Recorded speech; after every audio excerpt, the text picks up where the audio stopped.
Veg momo చేసుకోవటానికి అయితే నేను ఇక్కడ వెజిటేబుల్స్ని చాప్ చేశాను. జింజర్ గార్లిక్, ఇది క్యాప్సికమ్, క్యాబేజ్, ఆనియన్, క్యారెట్, ఇది కొంచెం బటర్ అనమాట.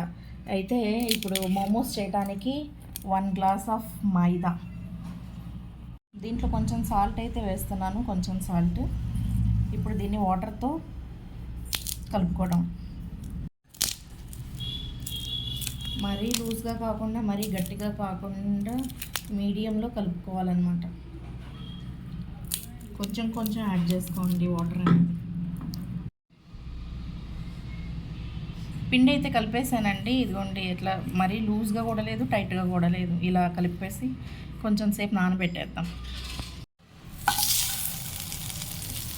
ఇప్పుడు దీంట్లో అయితే బటర్ వేసాను. బటర్లో ఇవన్నీ కొంచెం ఫ్రై చేస్తాను అనమాట, వెజిటేబుల్స్ అన్నీ. చక్కగానే జింజర్ గార్లిక్ వేసాను, వేసి కొంచెం ఫ్రై చేస్తున్నాను. దాని తర్వాత ఈ వెజిటేబుల్స్ అన్నీ వేసేస్తాను 1 by 1.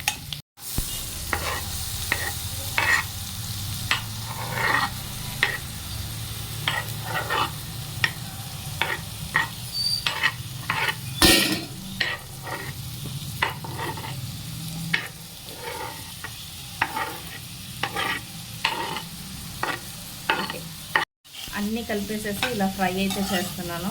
మంచిగా మళ్ళీ కలర్ఫుల్గా ఉంది. కొంచెం సాల్ట్ అయితే వేస్తున్నాను. సాల్ట్ తొందరగా కుక్ అవుతుంది అనమాట సాల్ట్ వేసి. ఇప్పుడు ఇది కుక్ అయిపోయింది. దీంట్లో చిల్లీ ఫ్లేక్స్ అనేది వేసేస్తున్నాను. ఇంకా స్పైసెస్ నేనేం వేయట్లేదు, చిల్లీ ఫ్లేక్స్ వేసాను. అండ్ ఇంకోటి నా దగ్గర పిజ్జా మిక్స్ ఉందన్నమాట. ఆరిగానో అయినా వేసుకోవచ్చు, పిజ్జా మిక్స్ వేసాను నేను. షేజ్వాన్ చట్నీ ఉంది. సో షేజ్వాన్ చట్నీ మోమోస్లో చాలా బాగుంటుంది. దీంట్లో ఇంకా స్పైసెస్ ఇవే, వీటి వల్లే స్పైసెస్ వస్తుంది అన్నమాట. ఎక్కువ స్పైస్ కూడా ఉండదు. దీన్ని అయితే ఇలా మిక్స్ చేసేసుకుందాము. మిక్స్ అయితే మంచి కలర్ వచ్చింది చూడండి. స్మెల్ కూడా చాలా బాగా వస్తుంది. 2-3 డ్రాప్స్ సోయా సాస్ వేస్తున్నాం. అయితే ఇలా మిక్స్ చేద్దాము.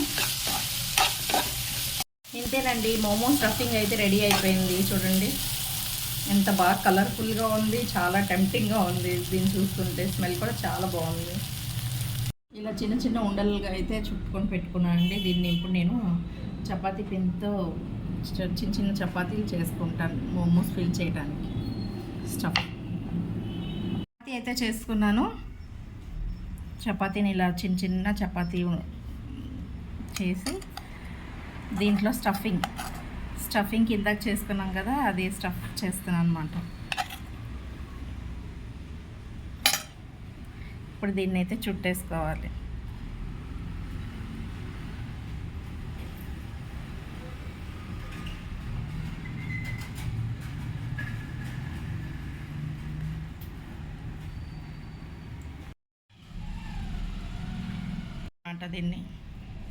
దీన్ని ఇలా అయితే చుట్టేసుకోవాలి స్టఫ్ చేసి. నేను దీన్ని సపరేట్ పెడుతున్నాను అన్నమాట. దీన్ని ఇలా అయితే చుట్టేసుకోవాలి స్టఫ్ చేసి. నేను దీన్ని సపరేట్ పెడుతున్నాను. దీంట్లో 2 టైప్స్ మోమోగా చేసుకోవచ్చండి. ఇలా పొడవుగా ప్రెస్ చేసుకుంటే ఇట్లా లెంగ్తీగా వస్తుంది, రౌండ్ కాకుండా. రౌండ్ మోడల్ ఒకటి చూపించాను కదా, ఇదొకటి అనమాట.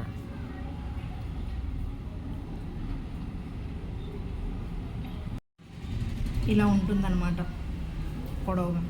నేనైతే ఆయిల్తో గ్రీస్ చేసుకున్నానండి. ఇప్పుడు నేను మోమోస్ని అడ్జస్ట్ చేసి దీన్ని స్టీమ్ చేస్తాను అనమాట.